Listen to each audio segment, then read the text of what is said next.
আজকের আবহাওয়াটা একটু অন্যরকম, তাও রিমন আজকে ঘুরতে বেরিয়েছে। রিমন, ট্রেনটা দেখো, নতুন ট্রেন, তাই না?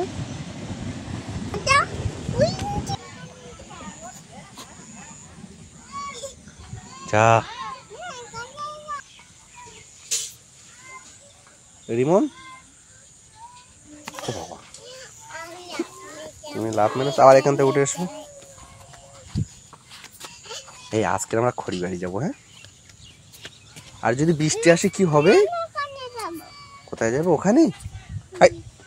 আব্বু, ওই কলটা খারাপ হয়ে গিয়েছে না, এই কলটা ভালো আছে। কই এই কলটা টানো তো আব্বু, এই কলটা টানো তো, যাও কলে পানি উঠে কি দেখো তো।